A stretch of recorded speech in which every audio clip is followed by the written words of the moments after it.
안녕하세요, 고원장입니다. 오늘도 평안하게 지내고 계신가요? 진료에 찾아오시는 분을 만나면 처음에는 우울하다, 불안하다, 안 좋은 생각이 든다, 직장에서 적응이 잘 안 된다는 등의 이야기를 하시는 것을 듣고 우울과 불안 증상에 대한 치료로 시작하게 되는 경우가 많은데요. 치료를 진행하다 보면 단순히 우울증, 불안장애, 적응장애 등으로 설명하기가 어렵고 치료 경과가 쉬이 나아지지 않는 것을 발견하게 되는 경우가 있었습니다. 이유를 알아가다 보면 그중 ADHD 증상을 발견하게 되는 경우가 많이 있었고, 거기에 대한 치료를 병행하자 경과가 빠르게 나아지는 경우를 보게 되었는데요. 그러면 환자분의 어떤 모습을 보고 그렇게 판단하게 되었는지를 말씀드려 보겠습니다.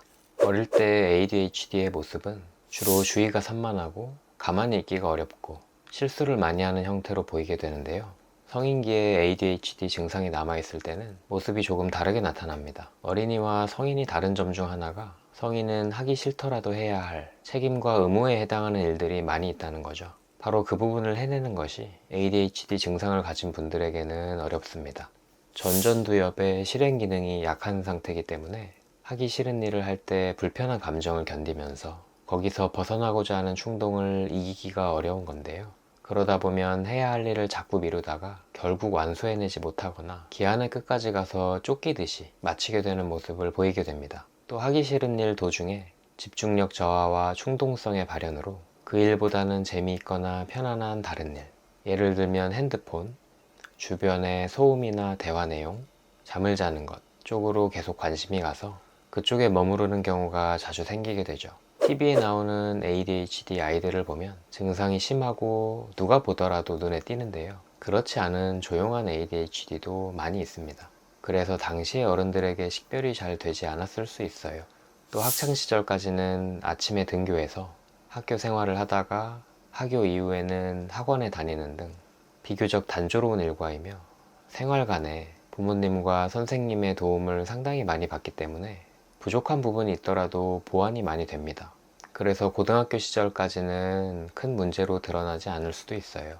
그러다가 자취를 시작하거나 스스로 해결할 일이 많아지는 대학생, 직장 생활부터 주로 문제가 드러나기 시작합니다.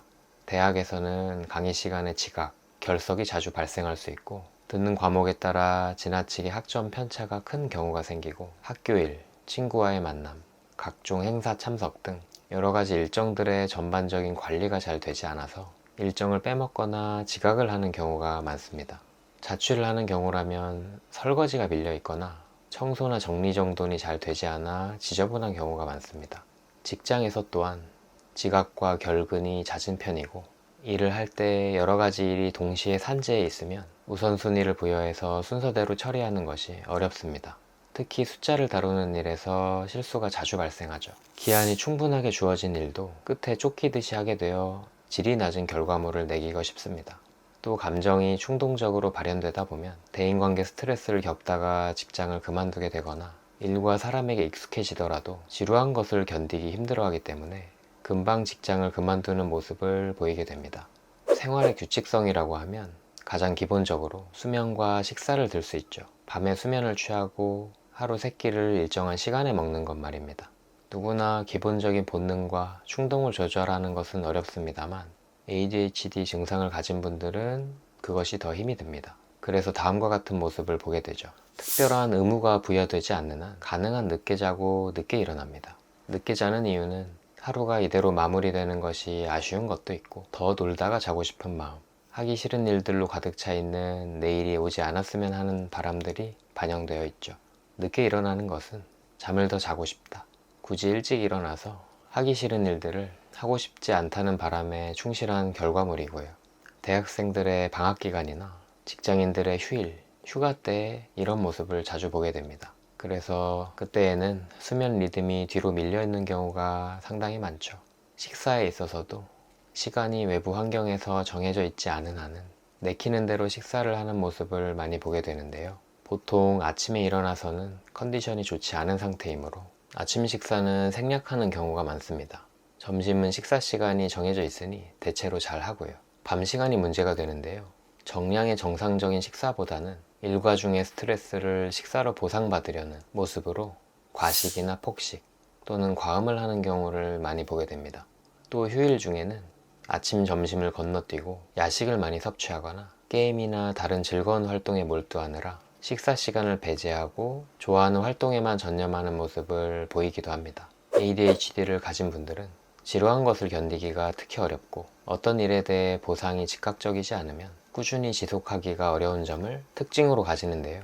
따라서 즉각적으로 보상이 이루어지는 것에 의존, 중독이 되기도 쉽습니다. 중독의 대상은 물질과 행동을 모두 포함합니다. 하루 시작이 힘들기에 원동력이 되어주는 카페인이 포함된 음료부터 시작하여 불편한 감정을 당장 해소하는 데 도움이 된다고 여기는 담배나 술에 의존하기 쉽습니다. 또 스트레스 해소에 도움이 되는 맛있거나 달콤한 음식에 빠지기도 합니다. 동시에 체중 관리가 어려워지는 경우를 많이 보죠. 본인이 좋아하는 여러 가지 활동에 지나치게 빠질 수도 있는데요. 좋아하는 일을 하는 분은 일 중독 증세를 보이고 일 외적으로는 운동, 게임, 음란물 시청이 과도한 경우가 많습니다. 현대인이 항상 소지하고 다니고 여러 가지 활동이 모두 가능한 스마트폰 중독 또한 자주 볼 수 있죠. ADHD를 가졌다고 해서 언급한 모습을 전부 보이는 것은 아닙니다.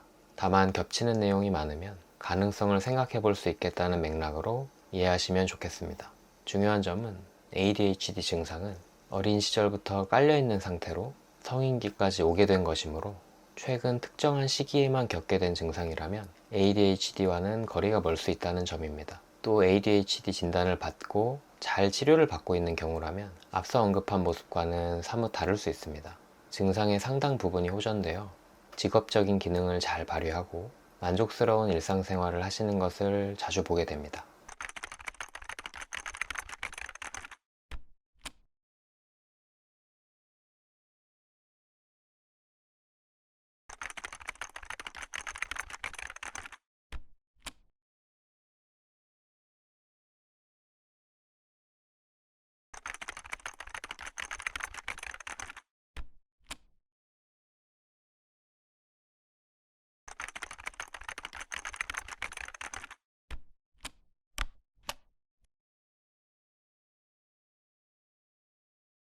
오늘도 평안한 마음으로 쉬어가셨기를 바랍니다. 그럼 다음 영상에서 또 만나요.